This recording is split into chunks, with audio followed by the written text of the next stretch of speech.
Okay, welcome to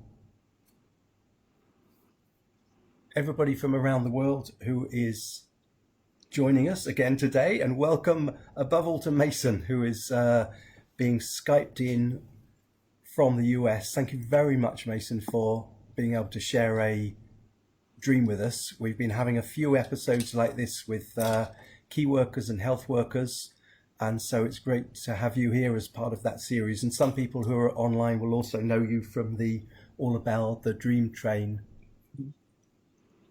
podcast, which is great. Thanks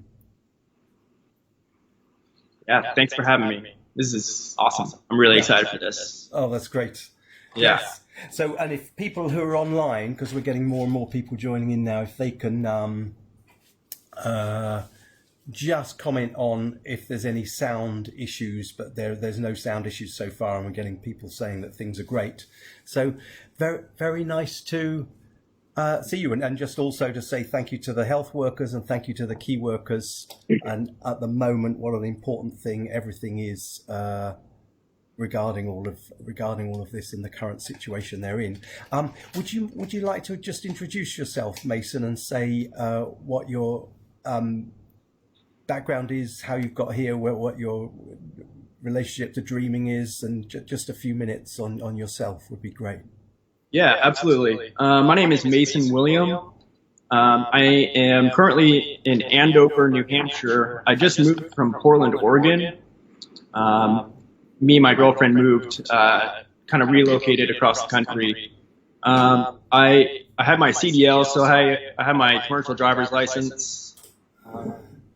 Doing it for about a year, but I've driven in all sorts of stuff, snow, ice, you name it, I've driven in it, and I really do enjoy the job. It's kind of nice just being, it's just you on the road pretty much. You can kind of do whatever you want, and it's kind of therapeutic, honestly. Like, I can just kind of think about what I need to think about while I'm driving. So I've driven 18-wheelers, smaller box trucks. I used to ride motorcycles, so I'm pretty familiar with driving and navigating something with wheels. So and then I am kind of newer to getting better sleep. I had really bad sleep for about 7 years, averaging probably like around 5 hours of sleep. Until recently, I switched jobs and just been getting a lot better sleep. I can feel that I'm more creative. And so about a year ago, I started a podcast / YouTube channel. It was called All Aboard the Dream Train, and it is dream storytelling. So kind of the basic rundown of it is I interview a new guest each episode, and we talk a little bit about sleep hygiene and habits. And then they share a story of theirs and how that dream has affected their waking life. And it's been a lot of fun. Yeah. Oh, great. Oh, that's great to hear that. Oh, that's great. And that's great to have that background to it. What we'll be doing is following the Allman technique, which involves, first of all, having a really detailed description of the dream. Then very briefly, the listeners can make comments about what it would be like if the dream had happened to them. Then we discuss with you your recent waking life, and you can say whatever's been going on for you, whether it's related to the dream or not. Yep. And after that, I will read the dream back to you, and then we spend the last 20 minutes or so discussing the common themes between waking life and the dream. And then near the end of it, Julia should have finished will probably have finished the painting. And so just to let everybody know that Mason can't see the painting being made. This is what happens in our normal venues when we do things live. The dreamer is looking away from the painting process, and then Mason will be able to see the painting at the end, and everyone will be able to see the recording on YouTube. Cool. Great. So thank you, Mason. Mason, would you, and Julia's going to now listen to this and find pages in Freud's book, The Interpretation of Dreams, on which to paint the dream. We've got permission from the publisher to do this. And she will choose pages which have a structure and arrangement of paragraphs footnotes, whatever, which matches the structure of the dream, number of scenes, that type of thing. And then once she's found that, she'll start painting. So this is all the start of it for Julia. So great. Mason, would you mind telling us your dream in as much detail as possible, please? Yeah, absolutely. So this dream, I've been having kind of a series of smaller dreams lately, where the theme is kind of, I'm in situations that I would normally have a lot of confidence in, and for whatever reason, I just can't do what I would normally do to get things to work properly. So this dream kind of piggybacks on my experience with driving. So like I said, I've driven 18-wheelers. I've driven a lot of different vehicles.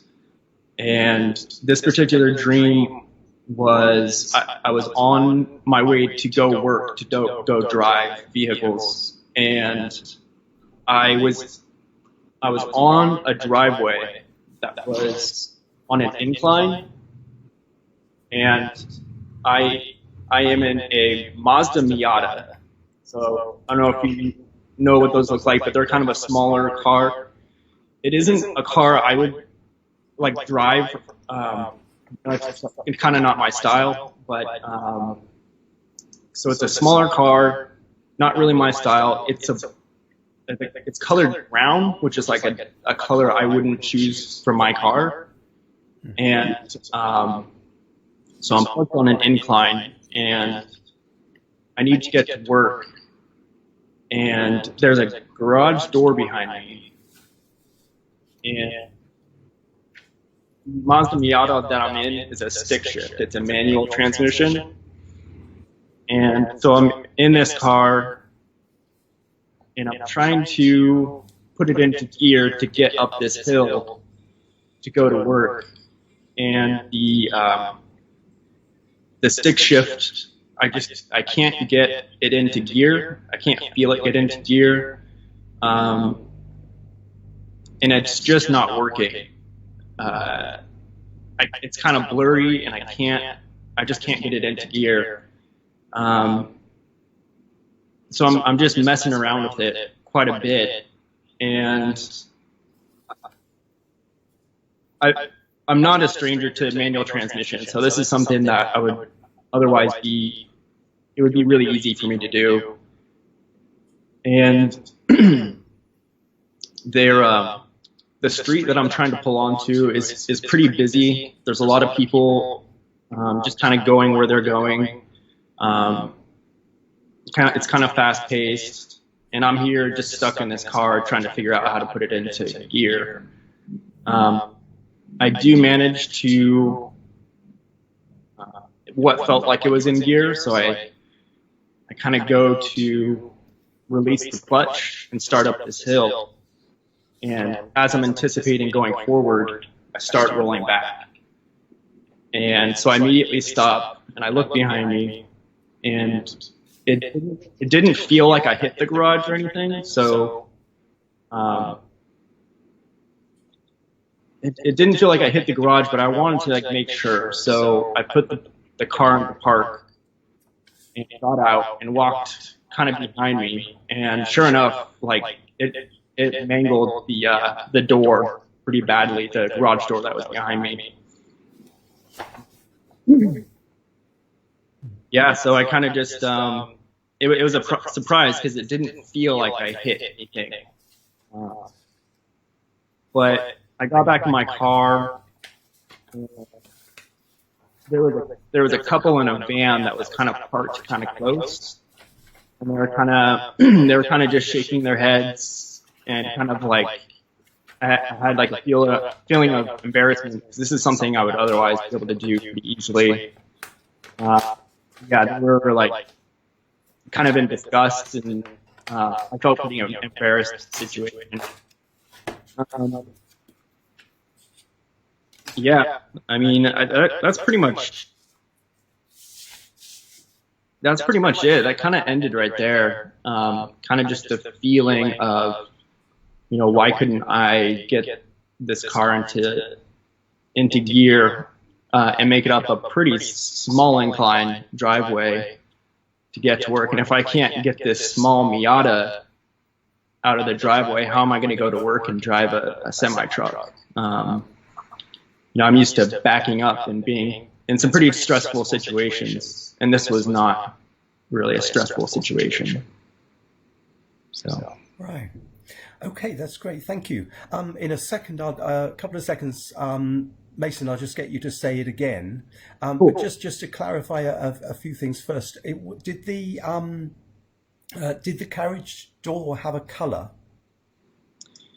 It was just white, and it was actually a 3-car garage. So there was much more garages than just the one I was behind. It was pretty large. It was long. Okay, and so you've come out of that garage, and the door closes behind you, does it? Or it was already closed, actually. Yeah. Okay, and it's a sort of solid white. Yep. And you cross a sidewalk, a pavement, in order to get onto the main road? Yeah, so I'm parked on an incline, and I'm just trying to make it out of the driveway to get onto a busy road. Right. Okay. And just to be clear, that the incline coming out of the garage is upwards, is it, or is it downwards? Correct. Yeah, it's upwards. It's upwards, and that's what takes you to the road in front of you. And you don't actually get onto the road. What happens is you're stuck there. Yeah. And you check behind you that you didn't think that you'd damaged the garage door, but you've checked behind you and it is damaged. Right. And then there's two people who are. Where are the two people? Were they? Did you say they were standing or they're in a car?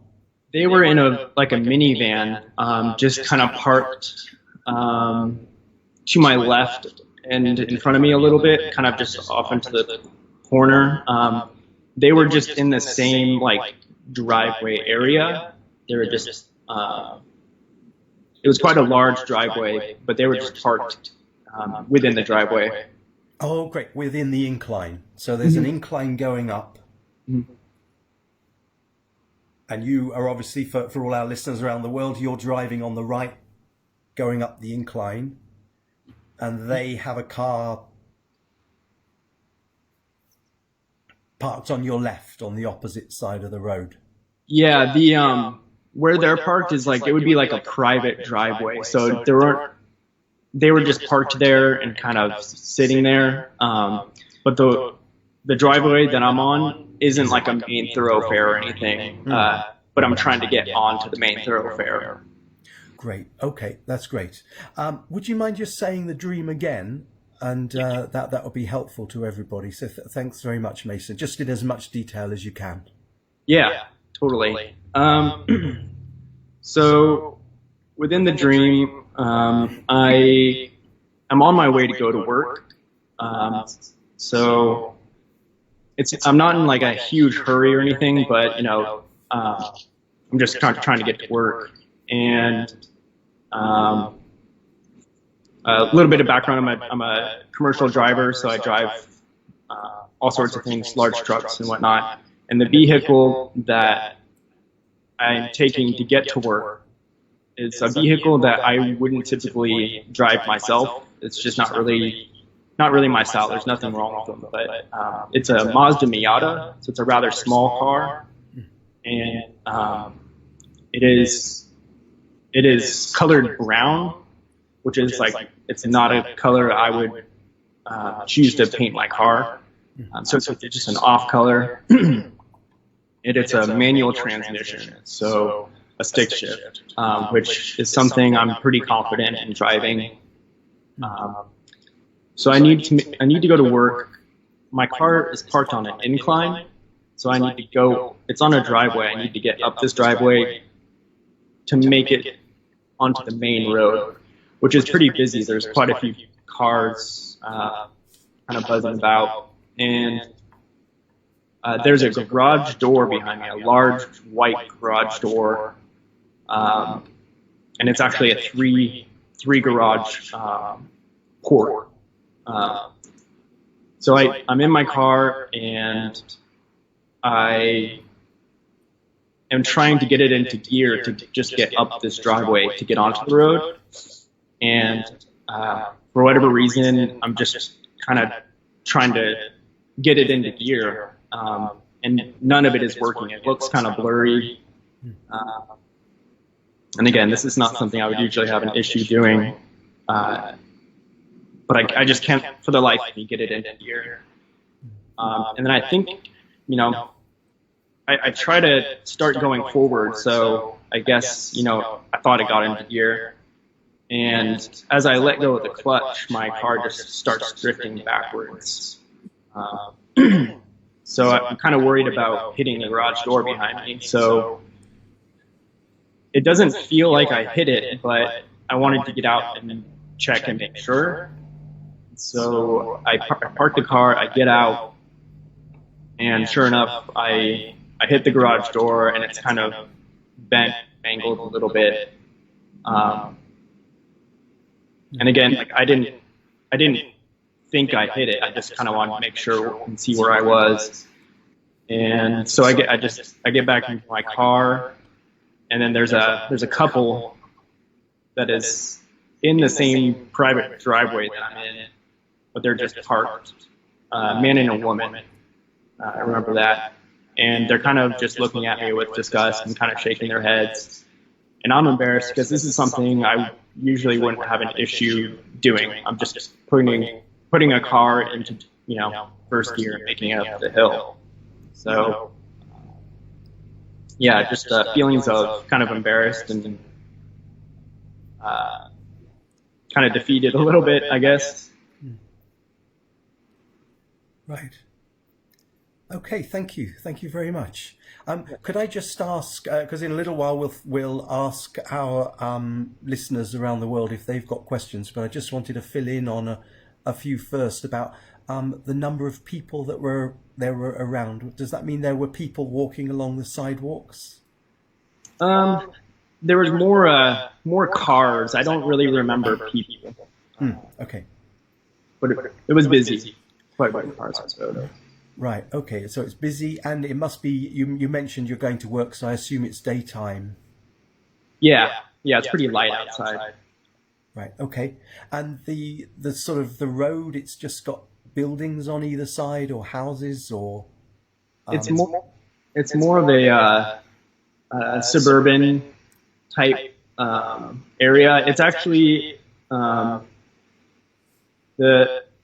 It reminds me of a childhood, a road I kind of grew up as I was younger. It was actually on a Concord Road, which is a road my elementary school was on. And yeah, I feel like I've seen that driveway before. I kind of know where it was. And so it was on a corner. It was like the corner house of the street.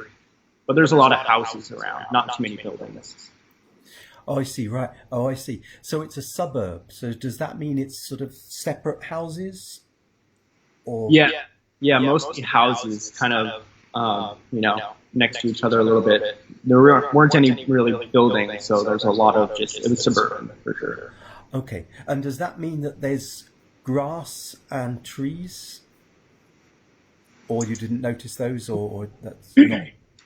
I mean, on that street, there are trees, but I just remember mostly the driveway is just a paved concrete driveway.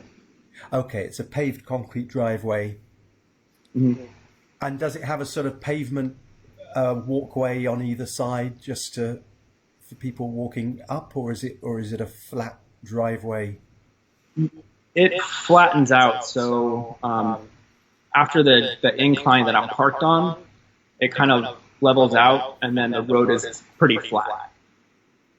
Okay, right. There's a sidewalk, yeah. Okay, and the other person's car, this couple who were there in the car on your left, mm-hmm. What color car is that? It kind of just seemed like a white car, but it also kind of seemed like it was, it had been weathered a little bit. So it wasn't like a shiny white. It was kind of weathered and maybe a little bit older model. Right. Okay. And they're sitting in the white car. Mm-hmm. And is that facing down this incline as if they're, or can you remember which way that car was facing? This Yeah, red it car? was left. So it was kind of going, like if I'm going up the incline, they were on my left, Yeah. facing, kind of going away from me. Right. Because they would be going into the garage. Is that right? I'm not sure. But they're just there. Yeah, they're just there. Okay. But their Yeah. car is facing the other way to yours, would it be, if it's, or that's not something you can remember? It was facing away from me, but there was a point where I could see both of them, which was kind of interesting. You wouldn't, yeah, I don't know. I remember seeing both of them. There's a man and a woman, but kind of where they were, it'd be hard for me to see both of them through the windshield. Oh, I see. So you just know they're there in this car. Yeah. It's an old white car. Was there anything distinctive about them? About hair or clothes, or you just saw two faces? They were just kind of like, yeah, I'm not sure what they would be doing there, but it kind of felt like they were watching me the whole time. So that kind of added to the emotion at the end. It's like I was trying to struggle this whole time, and there's these people just watching me the whole time, kind of shaking their head. But I don't really remember too much about their like facial, expressions or anything. They're just kind of just regular people, I guess. Right. Okay. And you feel embarrassed because they're watching you not managing to do something that should be, which is well within your capabilities, obviously. Right. Your life. Yeah. Yeah. They were in a van too, the minivan. Oh, right. So it's a white minivan. Okay, great. Would you mind just saying the dream one more time? Yeah. And then what we'll do after that is if members of the audience and everybody joining us they can type in questions if they want, and that would be great. Okay. Absolutely. Thank you, Mason. Yeah. Yeah. So I am on my way to work. I'm getting in my car to get to work, and it's a Mazda Miata, which is a car I usually wouldn't, not a car I would drive. So it's just kind of strange that it was that particular model. It's colored brown, which is a color I wouldn't paint a car. So it's a strange color, and it's a stick shift, which I've driven stick shifts before, so this isn't anything out of the ordinary. It's something I'm pretty confident in driving, and the car is parked on an incline on a driveway, and all I'm trying to do is get up the driveway and onto this main busy road to get to work. And the road is pretty busy. There's quite a bit of people going back and forth. And behind me is a garage door, just like a large white garage door. And there's actually 3 different ports to where 3 different cars could park, but I'm the only one. I'm on the far right one. And the garage door is closed. So I get in my car to get to work and get up this driveway, and I can't navigate the stick shift to get it into gear. It looks kind of blurry, and I'm just kind of mashing the gears, and no matter what I do, it just doesn't seem to get into gear. And finally, at one point, it seems like I got it. So I let go of the clutch in order to catch gears and go up this driveway. And instead of going forward, I go backwards. And it didn't feel like I went backwards very far, but I had in mind that there was this garage door behind me. So I didn't feel like I hit anything. It didn't, I felt like I just went back a few inches.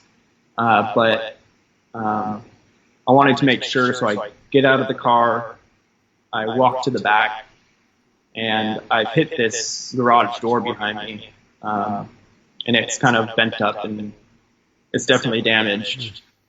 And so, I kind of just, I see that, and then I get back into my car, I guess to just keep, trying to go back to work. And there's a couple in a white van that's kind of parked off to my left. And they are kind of just shaking their head and looking at me and the situation. Kind of like, disgusted is kind of an extreme word, but it kind of felt like that. They were just, kind of shaking their head at me. And I felt really embarrassed, because this is something I normally wouldn't have an issue navigating. I'm just driving a car up a driveway. So it was a simple task that I managed to mess up and hit a garage. Yeah. Okay, great. Thank you very much, Mason. That's great. I'm going to ask now if people have got any questions. I was just going to ask whether Julia. Right. Okay. If there's any questions, one person has asked. Okay, the other car was white but not really in good repair, and they're just asking whether the car you're in is in good repair and whether how does it look? Yeah, it was in. It looked like it was in fine shape. It was just a very strange choice. I guess it wasn't really a choice car, but it was very off. It's a vehicle I wouldn't usually be in, and the brown color really threw me. Kind of like it was an ugly brown. It wasn't pleasant to look at. Right. Okay. And the other thing is that the hair on the people in the other car, I mean, do they have long hair or short hair, or is the woman just sort of ordinary hair and the man ordinary short hair, or how do they look hair-wise in the other car? I kind of had a feeling that they were kind of like a little bit unkept, like the hair wasn't really like, they weren't like super put together or anything. It's a little bit messy, I guess. I do remember that. I didn't get a good look at the woman, but I just sensed it was a man and a woman. Right. Okay. And slightly messy. Man in the driver's seat, woman in the passenger seat.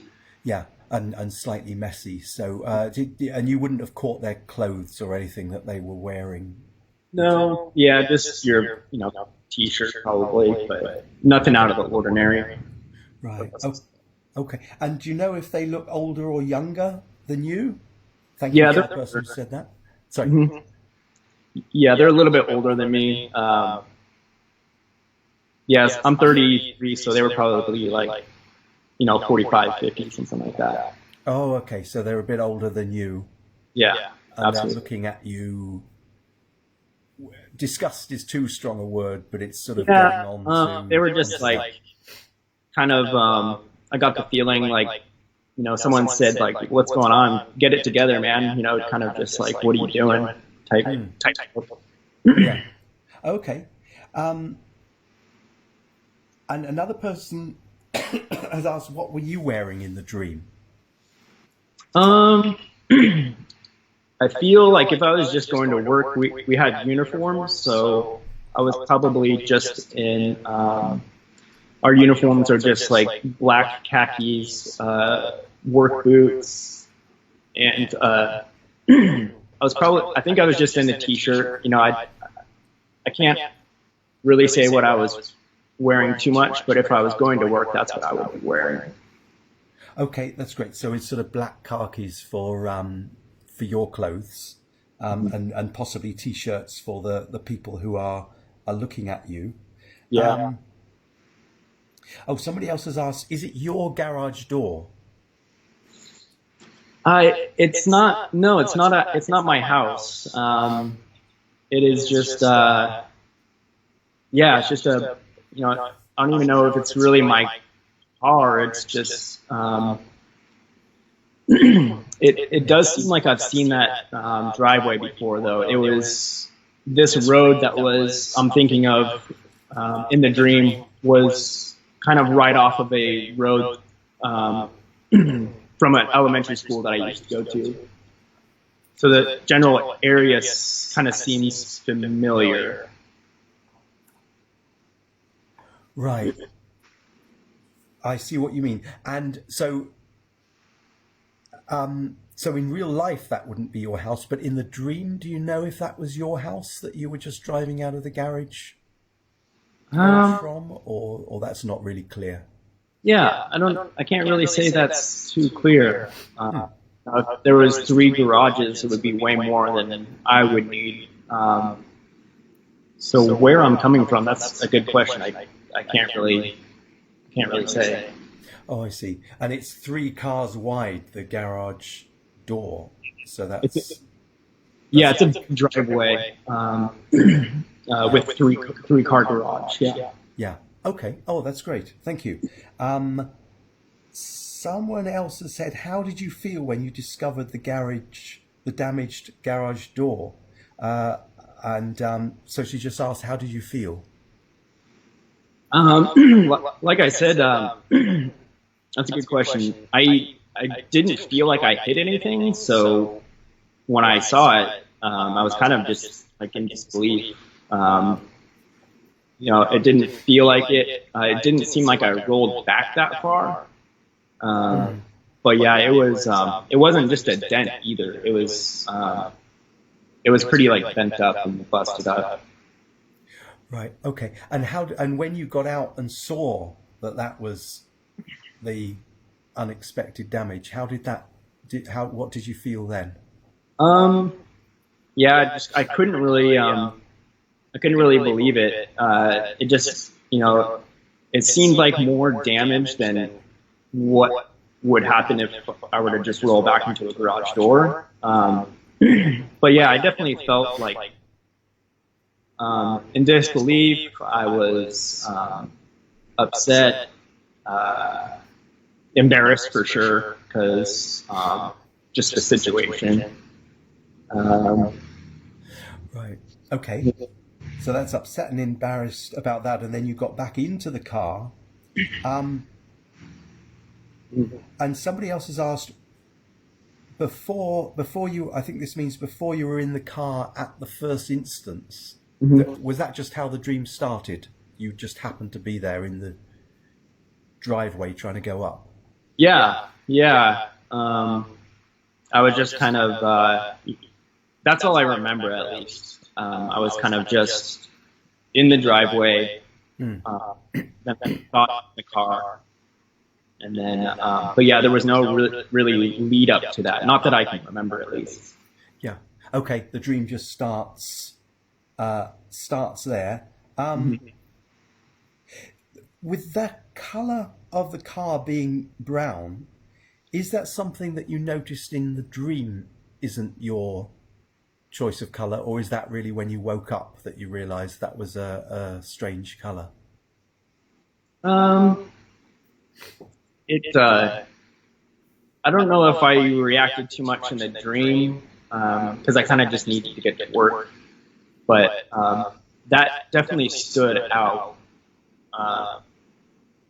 Whether in the dream life or when I woke up, like that was a detail where I was like, that's not something I would choose to, not a color I would choose to paint my car. Right. Okay. Yeah. You're too intent in the dream to get up Yeah, onto the road to be yeah, thinking about the color. So yeah. yeah, So yeah, it was yeah, off. yeah. I see what you mean. And that's great. I think that's unless Julia's got any questions. No, and unless anybody's got any other questions or any other questions about the content of the dream. We don't have any more. So That's great. Thank you very much for that, Mason. So, as you probably know, what now happens with the Allman method is there's a very brief period in which the people who've heard the dream can think about what it would be like if we had woken up with that dream.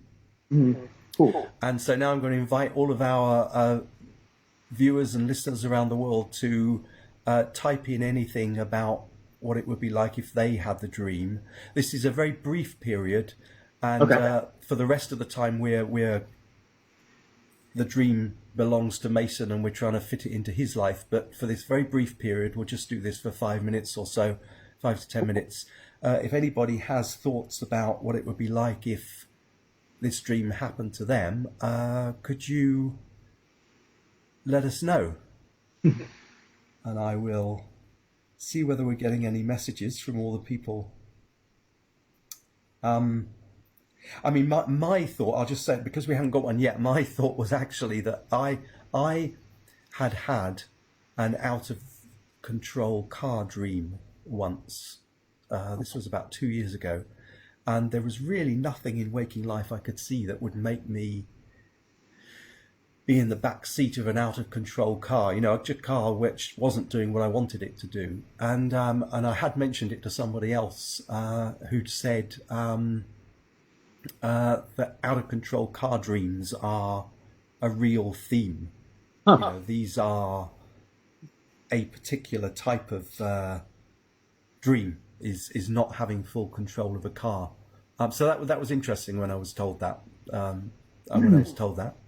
We do. Oh, sorry. Oh, that is super interesting. Yeah. Yeah. So that's an interesting one. Now I've got a comment from someone saying if somebody had this, they would be thinking that this is a dream about they're learning something, because she would think it was a dream about learning because the environment reminded her in the dream, if this was her dream, about her elementary school. So it's something to do with childhood learning or learning itself. Another person said that if it happened to them, they would actually question whether they had done the damage. So that's an interesting take from someone about, I might not think I had done the damage. Another person saying, I had lots of dreams like this when I was getting divorced and I was trying to move forward but was not able to. So there was one person has seen this as an element, if this had happened to her, of stuckness in waking life. Another person feeling frustrated that it wasn't their fault. It's not my car, it's not my fault. And realistically, the garage door shouldn't be damaged. Yes, this is interesting. Some people typing in with comments about it's not real, and other people really taking the dream, if it had happened to them, as really real, of stuckness in waking life, or as something to do with earlier life and learning when a child. I think that's all our comments. So I'm grateful to all the comments there. So somebody else has just come in with if this were my dream, I would be feeling very frustrated that I cannot climb and progress on my metaphoric life journey in the way that I would want. So this is someone who has noticed the upward incline of the driveway, that I have not progressed on my metaphoric life journey in the way that I would want, that when I try to move forward, I go backwards. I would be feeling upset about this dream, or worrying that older people who are looking in on my journey feel that I should be getting further, but I'm just wrecking things unintentionally. So that's one person, and another person. I also maybe this makes this person feel. I maybe feel like I was a failure in some area of my life. I should be moving on, but I can't. Okay, so I will return. We will all return the dream now to Mason. So now it's just we're now all just going to consider the dream as if it's Mason's from now on.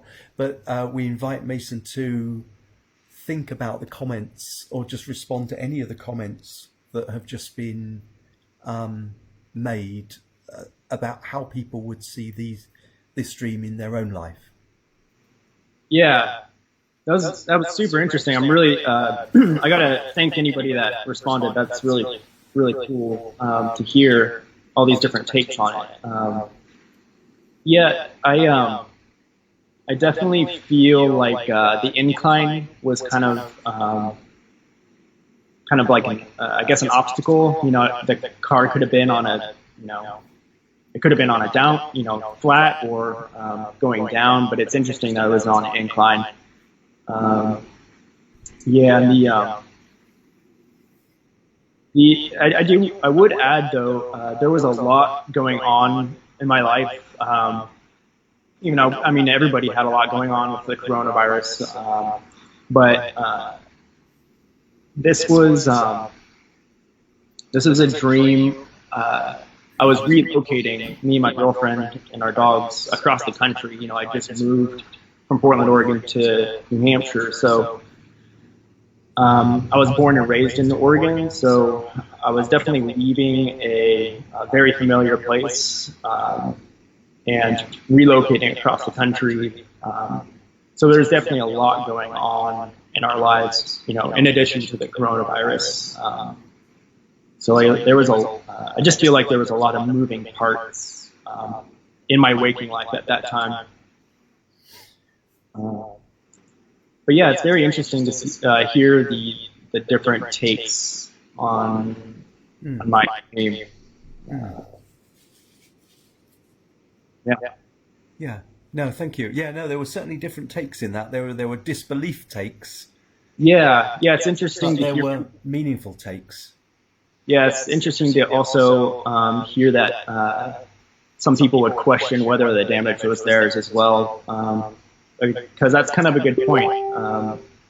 I didn't really get a look at it before I got into the car. You don't typically look around to see if things are damaged before. I mean, we do like pre-checks on semi-trucks. You want to walk around the truck, make sure the wheels are okay, and you want to check things before you get it on the road. But a garage or door or something around you isn't something you really look for. I mean, now that I think of it, it could have been damaged beforehand, but I kind of felt like, even though I didn't feel the car hit the garage, I still kind of felt like I was responsible for the damage. Yeah. Oh, okay. Great. Well, thank you very much for that.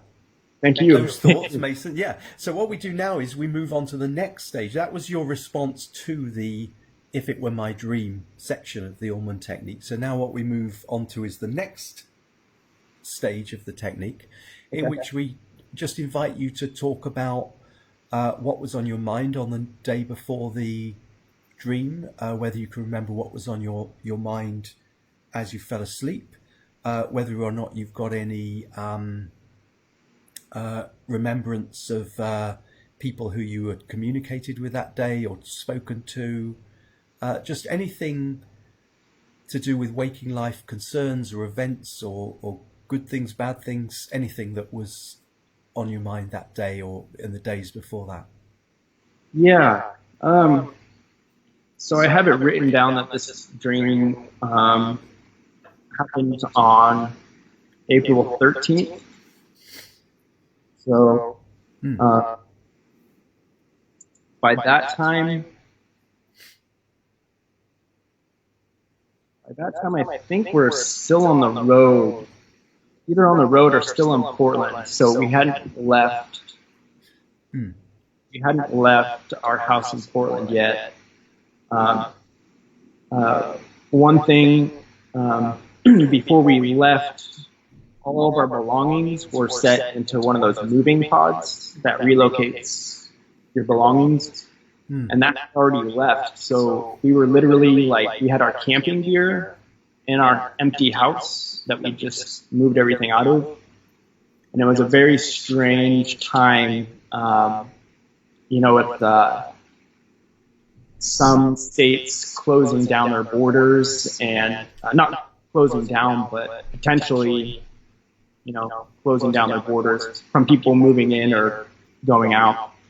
All the restrictions due to the coronavirus was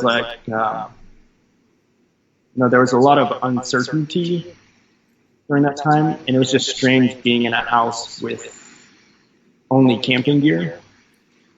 It was definitely a time where things were very just, it was chaos kind of, and a lot of uncertainty. After the dream, I don't really remember a whole lot of real life events happening. It's all kind of been chaos with the move and whatnot. So, yeah, definitely strange times heading into that dream, though. Yeah. All right. Okay. So around that time, you were still in Oregon. Yeah. Getting ready to move, but all of your belongings had gone. Mm-hmm. And what type of car were you going to move across country in? I just drive a truck. It's a mid-sized truck, and my girlfriend drove her little economy car. Okay. Yeah. Right. Have you any idea where the brown of the car came from? Has anything like that been on your mind in the days before? No, I just feel it was a very off detail. It was just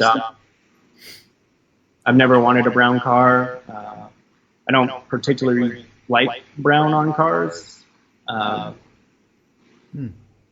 Yeah, strange color. I would never do that to a car.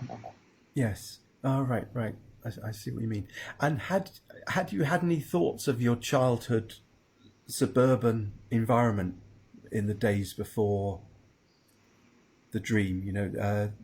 Thinking of yourself back at that elementary school time and the suburb, or? No, I mean, I did spend a lot of time in that house, in that area.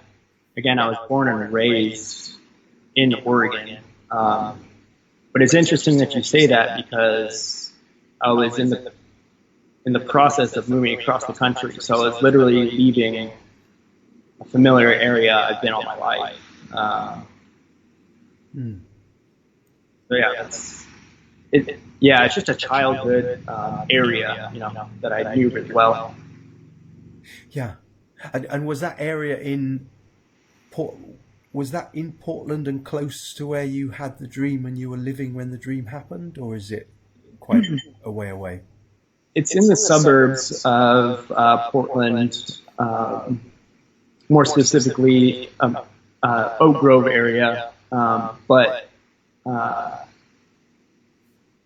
yeah, so just right outside of Portland. That's where I grew up, though, where this road was, where my elementary school was. Right. Yeah. Okay. And are you in contact with anyone back there? Had you had contact with anyone in that your childhood environment? Not a whole lot. Just just my family, my father, my brother. The whole coronavirus, we had plans to have a going away, kind of shindig where we would be able to see everybody, but, like everybody else, everybody's in the same situation worldwide, but, we weren't able to have a goodbye party or anything, so that kind of sucks. Right. Yes. So that would have been on your mind that you're moving out of Yeah. Oregon, Yeah. away from that suburb in real life. Right. Yeah. You can't say goodbye to anybody. Yeah. And you're, yeah. And then in the dream, you are pulling out of that suburb sort of area. Had anything like the two old people or the two older people, they're slightly older than you, in the rundown car, had anything like that happened? The idea of two older people, a man and a woman in a, Um, they're not too well dressed and the car's not too good. yeah. I'm not really sure what was going on there, why they were there. There would really be no reason for them to be there. It didn't feel like it was their house. They would just happen to be there. So I'm not sure what they were doing or why they were there.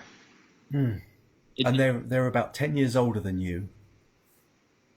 Yeah, give or take. Yeah. To give or take. And had you had any thoughts about people like that, or that anyone like that in the previous sort of weeks? Not really. I mean, as far as moving across the country, it's kind of the worst time to do it. But like I said, our rent was up. It was kind of something that we've been planning for this for 2 years. So the circumstances really sucked. They weren't good circumstances. But I didn't. Yeah, I can't really put anything in regards to that couple. Yeah. All right. Yeah. That would be true. That in sort of your waking life around that time, people were being told not to move and were being discouraged from doing so and shamed in doing so. Were you glad to be moving? Was I glad to? Yeah, across to New Hampshire and moving to your new place. Was that? How did you feel about that bit? Nobody wants to be moving around. Like we didn't want to be out there, and so we quarantined, and I quarantined in Portland for like 19 days, and then it was getting to the end of the month where our rent was up, so we had to kind of do something.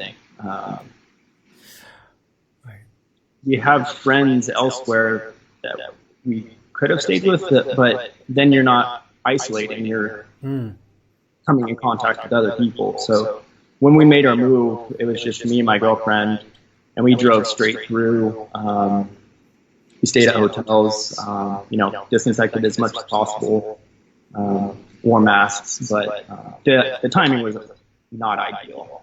Yeah. Right. Yeah. Yes. Nobody could have saw this coming from a year ago. So. Yeah. Oh, I see. So, in a way, out of necessity for work, you're both moving.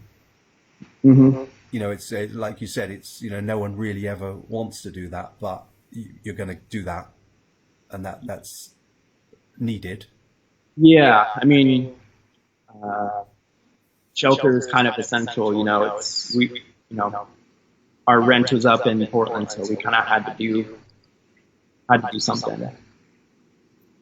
Yeah, so you needed to get there. Had anybody, although it was necessary for you to relocate across the country, had anybody criticized you for doing it at that time, or had you felt any criticism from people for the timing of doing something you've got to do anyway?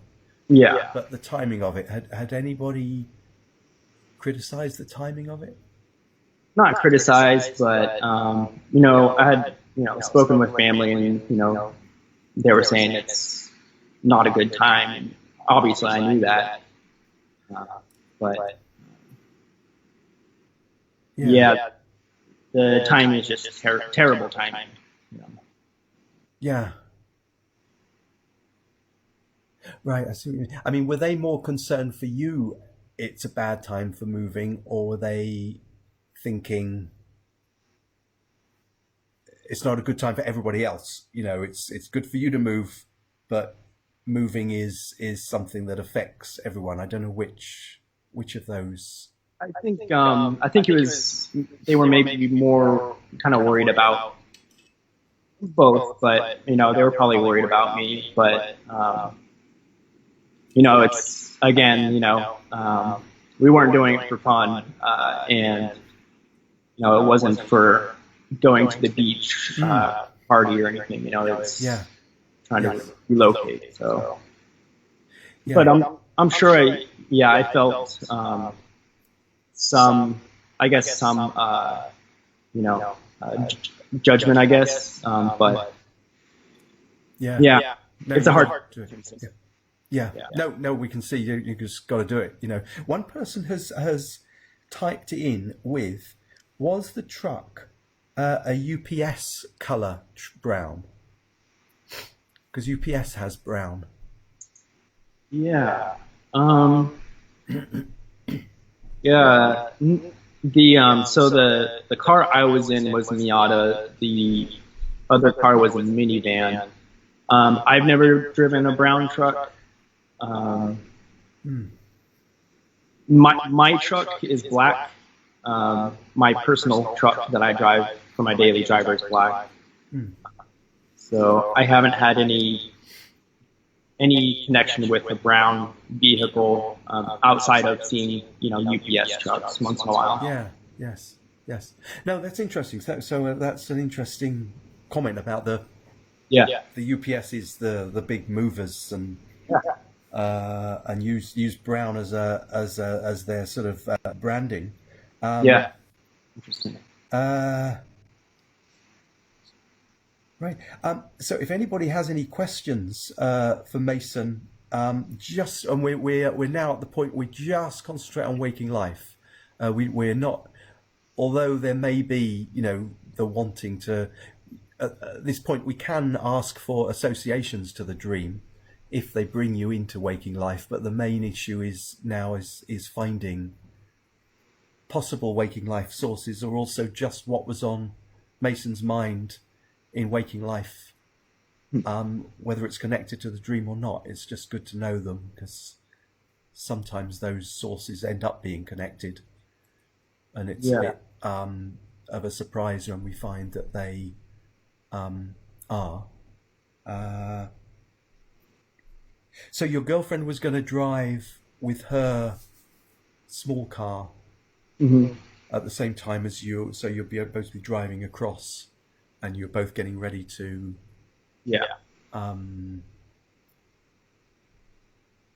drive across.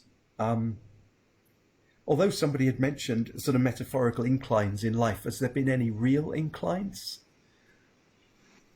Not really. Everything's pretty good. I mean, outside of you know, the whole virus, it yeah, everything's pretty good. I mean, good health. You know, that's all I can ask for. So as far as like life challenges or whatever, everything's, you know, I'm pretty happy. I'm getting a lot of sleep. I feel good. So there aren't any like major hurdles or issues right now.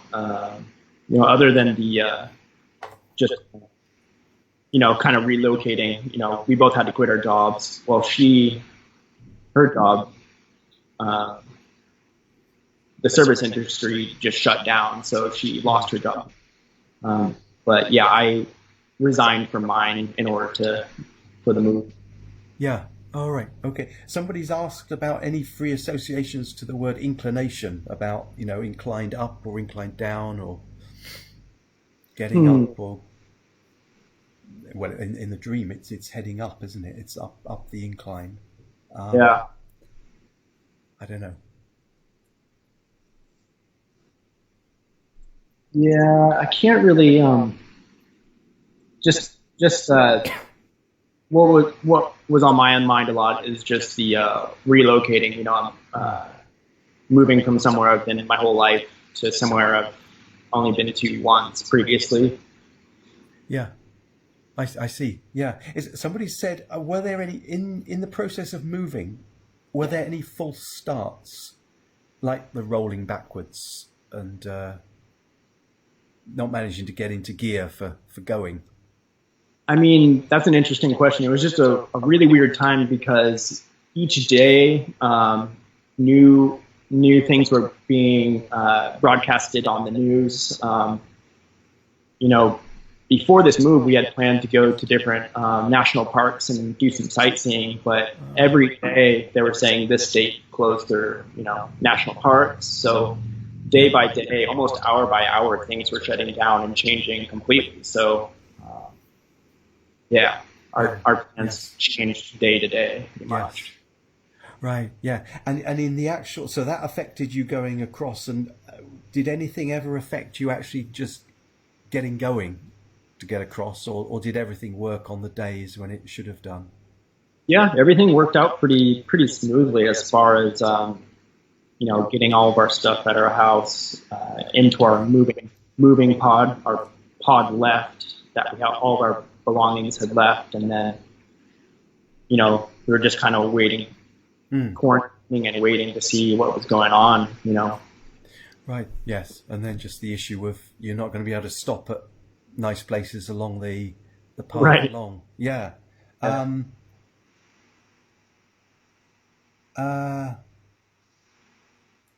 Somebody's asked about what it's like working in.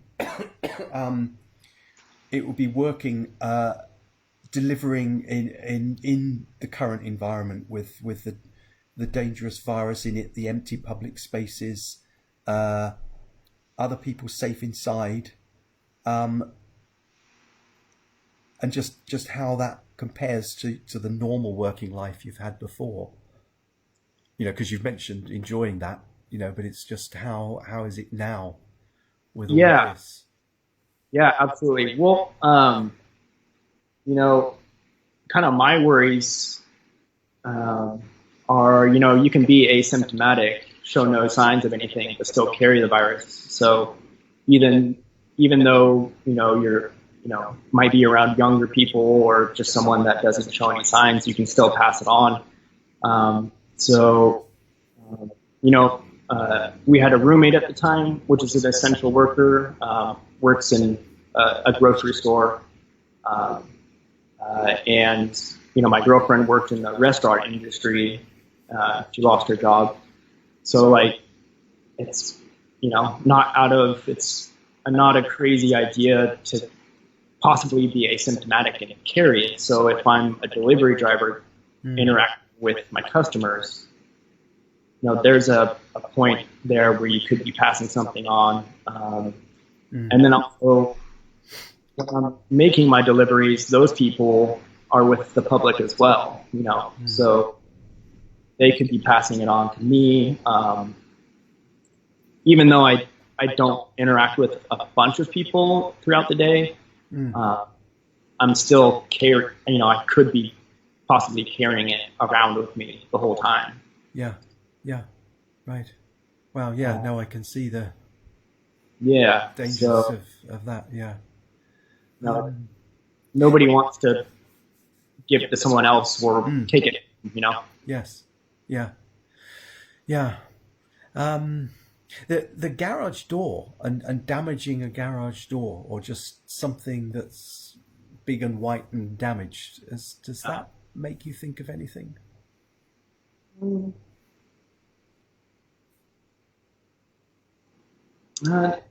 Oh, not really. It was just strange that it didn't feel like I rolled back very far in the car.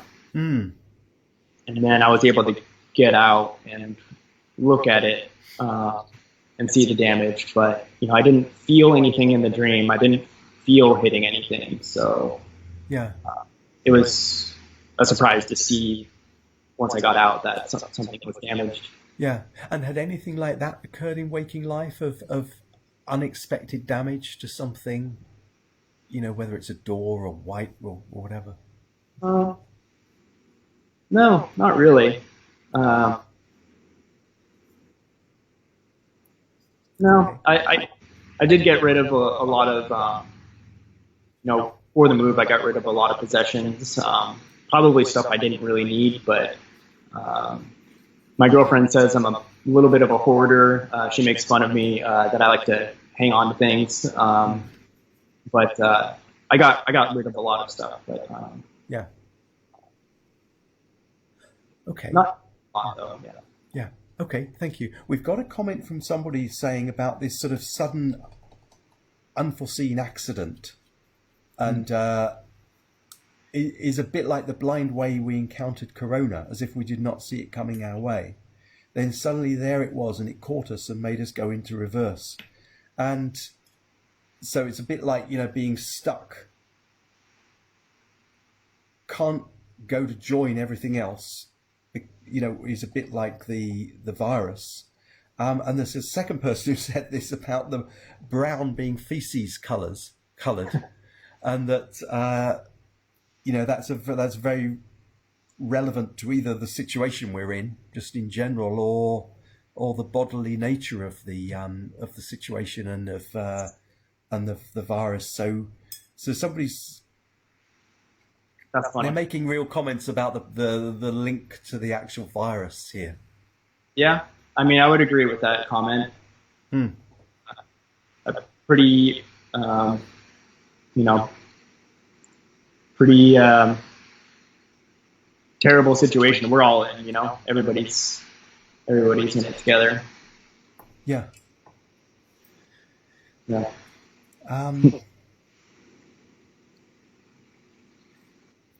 Somebody else has commented about everyone in the dream is physically isolated in a car pod. So it's all as if they're all. Yeah. In fact, yeah, you've mentioned there aren't people walking around. There's the cars outside, Yeah. and there's you in your car, and there's the slightly unkempt couple in the other one looking at you. So Yeah, that's everyone's in their interesting pods. too. Yeah, and it was a pretty busy road, so everybody was, they were doing their own thing and trying to get places, on the road in the cars. So, Right. but everybody, yeah, was kind of in their bubble, I guess you could say. Yeah, just to go back, just to remind myself, or just to ask a question about the dream. The people who were driving, in general, they're driving to their work, are they, or are they trying to drive away, or they're trying to? Yeah, I mean, the traffic in both directions was it was just heavy. There were people out moving. I can only assume, maybe they were going to work, but I don't. I have no idea what they were doing, but it was busy. Yeah. Yeah. Okay. Just very busy. Okay. Thank you, Mason. Now, unless there's any final comments about Mason's waking life, we're going to move on to the next stage of the Allman technique, which is that I'll read the dream back to you in Okay. the second person.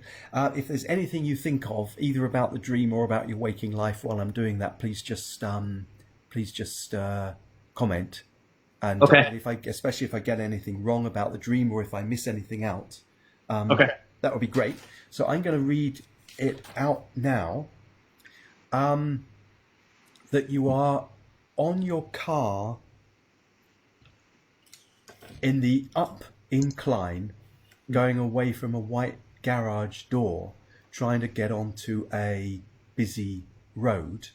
You're in a Mazda Miata, which is brown, and you're mashing the gears, and you can't get them to work on the driveway. And it's a stick shift car. For most of the time you can't get it into gear, but then you think you have got it into gear and you release the clutch, and at that point the car seems to go back a little bit. You don't think you've hit anything, but you get out in order to look at the garage door. So you get out, And you're getting out in an area which is a suburban area. So this incline going up out of a garage is a sort of suburban area, but the only thing really of the environment that you see is the grey concrete of the ground and the white door. You look back just to make sure that you actually haven't hit the garage door, but then you see the door is really mangled, which surprises you, because you didn't think you'd hit it that hard. So you get back into the car and you see a minivan over to your left, and there's a couple in that minivan who are slightly older than you, maybe 10 years older than you, slightly unkempt hair, and it's an oldish white car, and they're looking at you disapprovingly, or possibly even with disgust. Yeah. And you feel very embarrassed because of not having been able to drive the car in a way that you normally would have been able to drive the car, and you feel embarrassed that these two people are looking at you. Yeah. And at that point you wake up. And the only other thing to mention is that out on the road, it's very fast paced. There's not really people walking, but there's lots of cars going in both directions, and you're wanting to get out there, but can't get the car in gear to do so. Yeah. That was pretty much nailed it. Again, I was leaving the driveway to get to work. All right, yeah. So you're getting to work in the dream. Yeah. Okay. There was the feeling of, if I can't drive this little car, how am I going to get to work if I have a big truck? Yeah. Right. Okay, we get that. Yes, it's feeling you're not able to do the driving very well. Right. And whereas you should be, and you need to be able to do so. Yeah. Yeah. Okay. Thank you, Mason. So that's replaying the dream back to you, which is one of the stages that Montague Allman devised for his technique. And so now we move on to the final stage, which is to ask members of the audience and also Mason.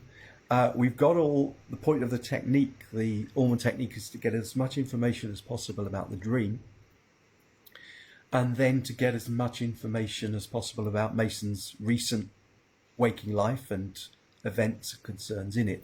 And now we can just try and see how much we can join the two together to make sense of the dream. So I don't know, we could start with Mason, or other people can type in any metaphors or thoughts that they've got from merging waking life with the dream. I don't know, did any of that make sense of the dream? Or maybe you probably had made sense of a lot of it anyway, but how would you relate the dream to your waking life? Yeah, it's strange because I've had a few other dreams kind of like that, where one was where I was rollerblading, and rollerblading is something I'm familiar with. I've done it a lot, but I couldn't stand up. I kept falling over in the dream. So again, it's something that I'm pretty confident in doing, but I just can't seem to make it work in the dream. And those kind of those themes have been pretty common in my dreams lately. I can't really relate that dream to anything yet. But it was one of those dreams where it was significant enough for me to put it in my journal. So, yeah. Yeah, I see what you mean. Yeah. What was interesting to me was that although in the dream you're driving to work, in real life, as you said, you're in the situation of needing to drive to work, or a very long way to get to work across the country. But in waking life, as well as in the dream, there are people disapproving of traveling at that time. Either possibly disapproving for your sake, or disapproving because they're not fully appreciating the need for it. So there is this I mean, we've certainly got this over here in Britain. Is loads of Yeah. stories of people getting upset with other people for what they think is their incorrect behavior. You know, maybe they're sunbathing, maybe they're cycling, maybe they're doing anything that they shouldn't be doing when they should be locked away. But Protesting. or protesting, yes, or protesting. Yeah, it's even. I know it's even a bigger deal when you are. Yes, certainly. There's that, but there's in this instance, it was the dream. It was people protesting about you moving rather than some people we know are protesting about even the very lockdown. But in the dream, it seemed to be more what was actually happening to you, of people questioning the move at this time. Yeah. I mean, yeah, nobody planned for any of this. You know, Yeah. not a comfortable decision to make either way. You know. Yeah. And then in the dream, like in waking life, it's unsure about whether you're going to get to work. You know, and it uses the correct imagery in a way of driving.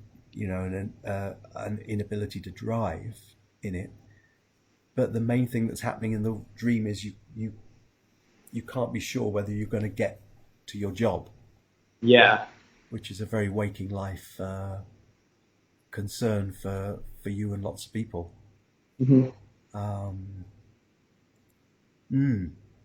Somebody's written. Yeah, I don't know. Does that sound a commonality between the two of them? That it's. Yeah. Absolutely. Yeah. It's yeah. We all just want to move forward and kind of go about our lives how they used to be, but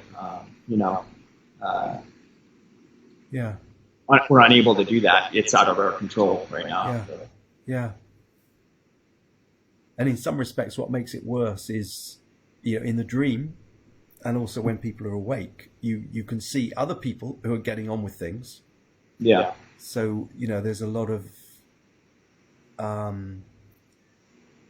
differences between people and an inequality that's shown up by it. You know, other people are driving on the road that you can see, but the other social thing that's happening is you've got all these people disapproving of people. So right. A whole mixture of work. You can't really do anything without someone kind of looking at you with disapproval. I mean, unless you're just quarantining 100% of the time, you know, some people are protesting for their rights, which, you know, they can do. But there's a lot of different ideas of what the situation is, for sure. Yeah. Yes. Yeah. Oh yeah. Right. Somebody said there are themes of the loss of agency, damage that wasn't really your fault, and social judgment, loss of agency, and and this person said the Greeks imagined the soul or the psyche as the driver of a chariot.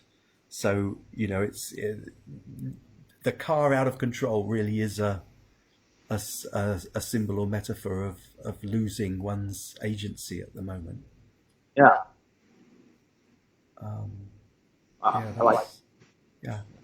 Actually, we didn't mention the stick shift thing, but it's. Do you ever drive stick? I mean, I know you can drive stick shifts, but is that? You know, as far as like cars recently, you know, I don't actually drive a stick currently, and I haven't for a while. Even on my work truck, the semi, they were all automatic, so that wasn't something. So that was something that was kind of out of place that I haven't done for a long time. Yeah. Oh, right. Okay. Yeah.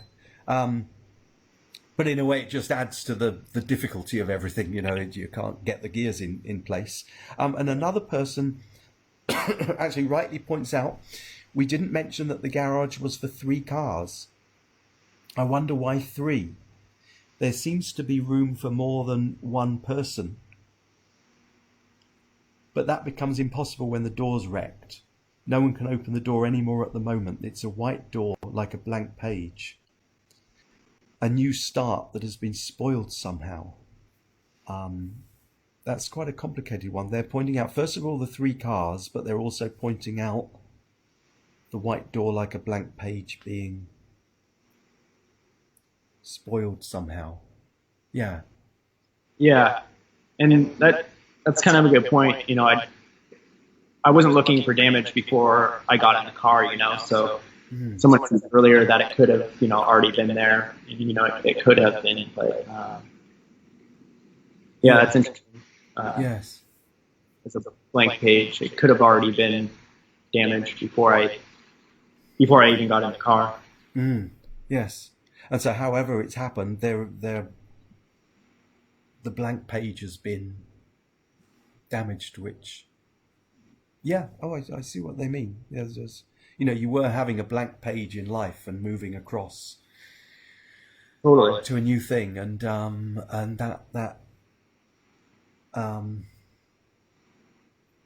that's then that new starts damaged in the dream and damaged in waking life.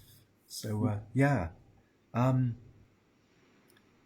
Did you have any other thoughts about, or anybody online or Mason about, or I mean possibly Mason, with how the dream makes you feel,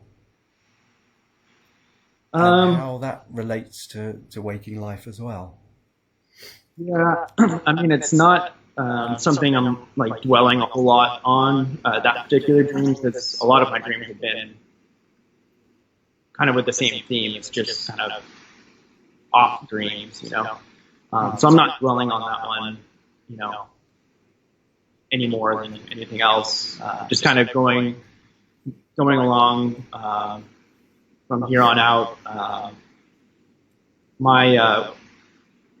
Our living has been real simple. We're on a farm now, so it's very simple living right now, which is really great. You know, we're kind of out in the country a little bit. So things like settled quite a bit, you know, not as much stress, thankfully. Yes. Oh, right. Oh, that's good. So now you're in New Hampshire. You're not in this stressed city suburban Right. environment that was in the dream. All right. Oh, that's Right. Yeah. Wow. Right. So if anybody live has any more. Oh, so that's good. So subsequent to that, whereas the emotions of the dream are quite similar to your waking life ones at that time, in the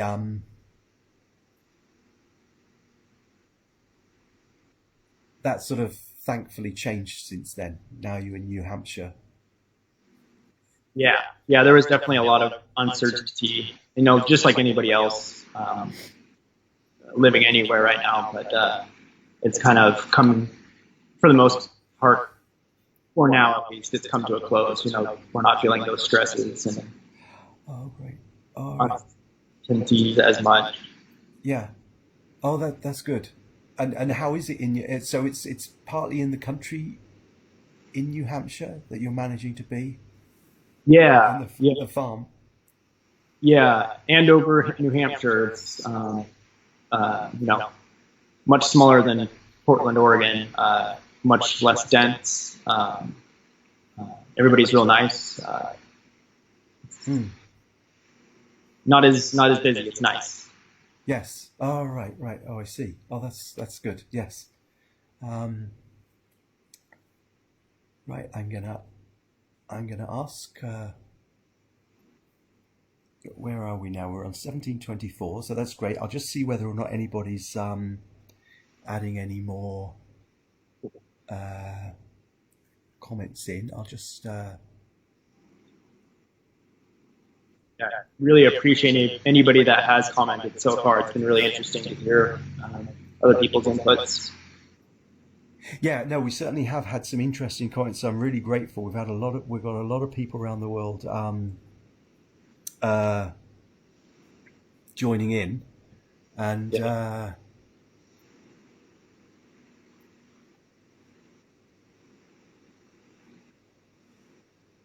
yeah, and that type of car, then that's just not one you would have. Yeah. Yeah. It was just strange, you know, having that in front of me, and that's what I got to take to work. Not that there's an issue with it. It's just not a car that I would seek out. Mm. Yeah. All right. Oh, okay. And so things are good now. And is there very much delivery work available, or are things really tough for Yeah. that?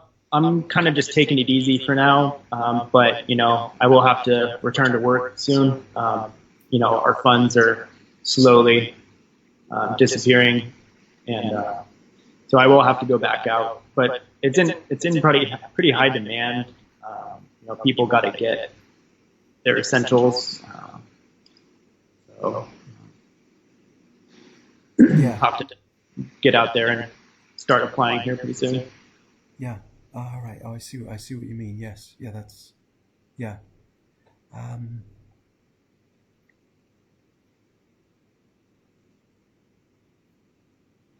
Great. Well, thank you very much for that, Mason. My pleasure. Thank you And very much. I'm really grateful to everybody online. We're just going to let Julia slowly finish. I think actually, Yeah, I she's can go through it she's now. actually finished it. I've just turned this on. I've just turned this on so people can see you, as you describe it. Oh, you mean I can? They can Yeah, see yeah, yeah. me? They could see you. What about this? Is this? I'll move that out the way. Oh, okay. And now that you're not painting anymore, Well, and let me so move it down. Because the light's probably quite good for everybody. Oh right, okay, yeah. So that's I don't know how. Oh right, now how do we get Mason to see? I might need to. I'm wondering whether Mason should go on to Facebook Live now. Could Yeah, you but do you'll that? have to turn the sound. Oh, but as long as you turn the sound off, 'cause it'll, you'll be great. Yeah. So is that okay? Are you okay to do Facebook.com and Yeah. then Dreams ID 2, and then it'll be broadcasting live right at this moment? Yeah, let me go check this out. Oh, that's great. Yeah, I can see it right now. Oh, you can see it. Oh, that's great. Okay, so Mason, this is the car going backwards down the drive. So this is the driveway. Yeah. And it's, obviously, as I go along, I'm picking out... Can you hear me okay, Mason? Yeah, We you can. didn't test this, Mike. Can you hear me? Yep, absolutely. Okay, right. So, interesting. This is one of the doors. So I kind of surrounded you with doors. There's another kind of door here as well. This paragraph makes a door. This is the door that you hit that kind of comes so that the perspective is that it's going that way and going that way at the same time, if you know what I mean. But there we go. It's a dream, so that's fine. This is the road that you're pulling out onto. And interestingly, in the road it says, so I find bits and pieces of language here. So it says, stubbornly they overlook the distinction, manifest dream of another mistake. And then here it says judgment, efforts to perform the tasks familiar. Right, because it's a familiar task. But that section there, the road, I found all these things about judgment. And over here it says objects. Oh, I can't speak. Objects used in the manifest dream of another mistake. So that kind of links in there. Over here it says judge conditions has end. So, and I was putting that in toward the end where you were sort of saying, well, I was thinking about your journey actually, and people asking, well, Mark asking you, were people being judgmental about this? And then here it says, is peculiar.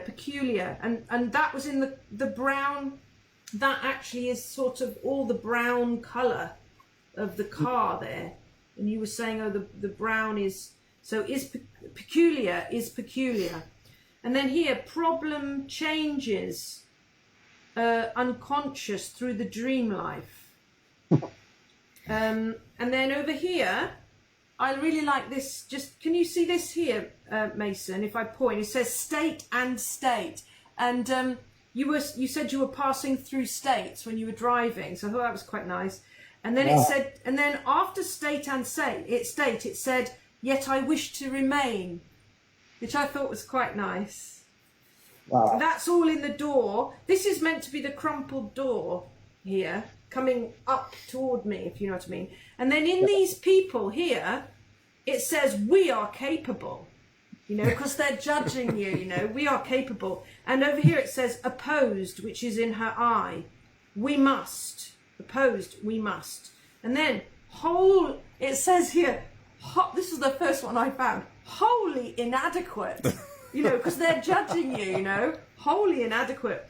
And then also in her arm it says our investigations, and then in her hand it says action, the problem. So they're kind of all around them. I found all these words about judgment, and in his finger where he's got his hand on the steering wheel, it says conditions. No, hang on a minute. Conceptions, the two. And down his finger it says the two. So these two people have these particular conceptions about you. I really like the fact that it says we are capable. And then the dream withal to our transposition. I thought that was just to do about moving from one place to another. So that's it. That's what I found over in what I was doing while you were speaking. And yeah. Wow, that is so cool. You got your stick shift there, and oh yeah, sorry. In the car it says greater intensities. I've left here in the car. Huh. Oh, and here dream the exclusive. I thought it was quite interesting because the car is actually quite a fancy car. It's you know, it's quite a fancy little two-person car. It's not a, you know, it's not an old banger or something. It's quite a exclusive little car. So I quite like that. Yeah. Oh, and over here as well in the floor, it says attention is paid. Oh my God, that is so cool. Yeah, that is amazing. It was quite weird, actually. Yours, sometimes they're really clear, the words that come up, and sometimes not so much. But with yours, there were some really... Oh, yes, over here, sorry. Then there was another thing in the door. It says, I'm saying goodbye to somebody before long. Which I thought was quite nice. Yeah. Wow, that is so cool. There's a lot of goodbyes and journeys and judgment. There's loads about judgment in here, which I thought was really interesting. Yeah. Does it is there like a chapter or anything that's that it comes from? It's from page 350. Okay. So I don't look, to be honest, I don't look before I 350. Let's have a look. I just look for the shape, so I'm not interested in what the book's saying at all. Gotcha. Oh, here we go. Oh, it's the very end of a chapter. Chapter 6. It's chapter 6. It's the very end of chapter... Oh, do you want to know what chapter 6 is? Yeah. Just a sec. So this is the first English translation of... the chapter 6 is the dream work. The dream work it is. Oh, wow. That is so cool. Oh. So there we go. And what we'll do... there are a few little bits I just want to finish on it. But that's basically it. I have finished. And I quite like the way I slightly misdrew this door.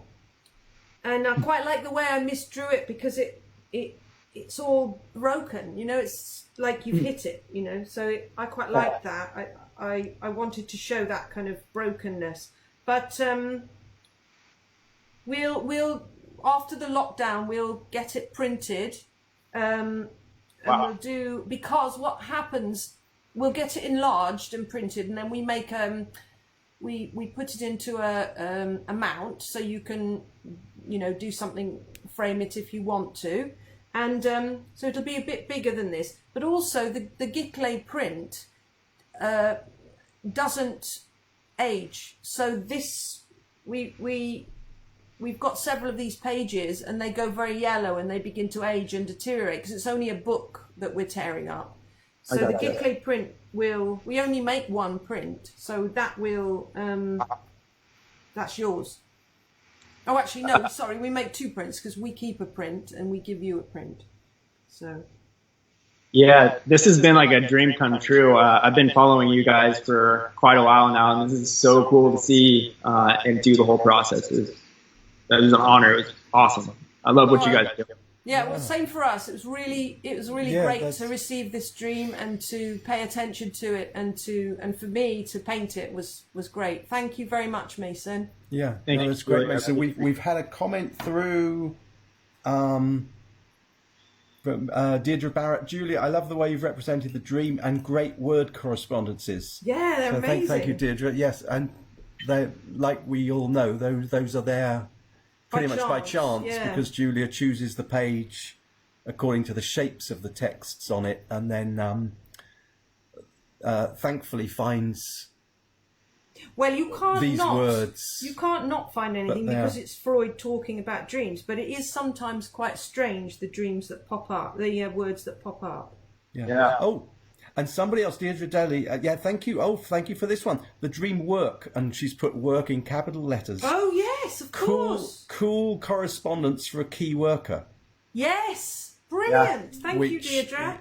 Thank you for that, Deirdre. Yes, that's... I don't know whether those are at the top of the page, the chapter heading, the chapter headings at the top. Yeah, so it's got the dream work at the top of the page, right because here. that's where if I point for you, Mason, it's right by the car, the dream work. Okay, just to the left of it. Yeah. Here. Can you see Can you see me pointing? Yes. Yeah. That's perfect. Oh, that's great. Well, Mason, it's been fantastic talking to you and just finding out about, your life, but also about how appropriate the dream is and was to a period of it just then, but it's carrying on a bit in appropriateness, in its appropriateness, Yeah. Thank you guys so much for your time. I really appreciate it. I love what you guys are doing, and I'm interested in hearing more about some of these essential key workers too. Yes, actually, if anyone is watching, we are looking for essential key workers and NHS workers in this country, doctors and medics. So, here's a shout out for other people to come and have a dream drawn. And how did you find the experience, Mason? Because you're sharing your dream, with so many people. How did it feel? You guys make it very... I was a little bit nervous coming in at first, but it was very easy, very, very chill. I didn't feel like I felt like I was just talking to Mark, so... Yeah, oh, thanks. Yes. Well, that's... Very easy to do. Well, that's supposed to be what the Allman technique is about, is a gentle unfolding of the dream and its connection to waking life. So, and we're just having the painting done at the same time so that you can then relive the dream and relive the conversation that was there. Yeah, I like how the story is told 3 times, because that really kind of goes over some details. Sometimes you miss things or mishear things, so I'm glad that's a part of the process. Yeah. Oh, that's good, because we've added that ourselves, because I can't remember the whole of the dream often, so I it's a bit of a requirement that I keep having it repeated, because as I'm drawing, I can't do 2 things. I can't remember it all, so. Yeah, that's a lot for you to take on the spot like that. It would be difficult to do just being able to replay it, but doing it on the spot is adds a whole nother layer to it. Yeah, thank you. Thank you so much. It's awesome. Okay, I think I've pretty much finished now.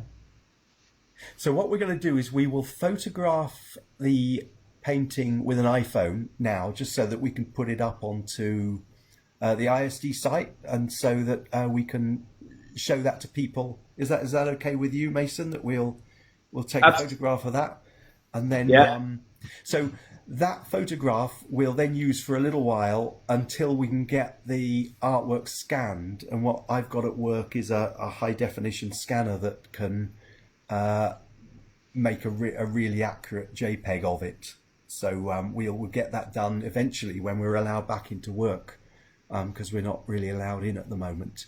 And so we'll photograph that. We'll convert this film into a YouTube film, which we can put up onto the ISD site, and then everybody can see it And Mason quite quickly. wants to use it as well for his... And Mason, yes, and you'll be able to use the film as well. That we'll be honoured to be part of your podcast with that. That would be really great.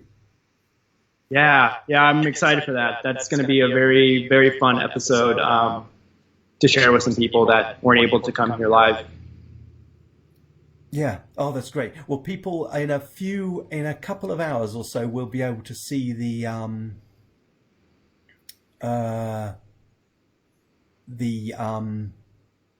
recording. finished painting and also the recording and the finished No, painting. this is they'll, finished now. they'll- I'm not- oh, I'm great. not Okay. doing any more now. So that's. I just wanted to finish that bit there. Oh, that's great. So that everyone can see now is the finished painting, and we will photograph that and get that up online. They are in a Very, kind of very bubble. quickly. Who was it who said in a car you're in a bubble? Because these two are really in a bit of a bubble, aren't they?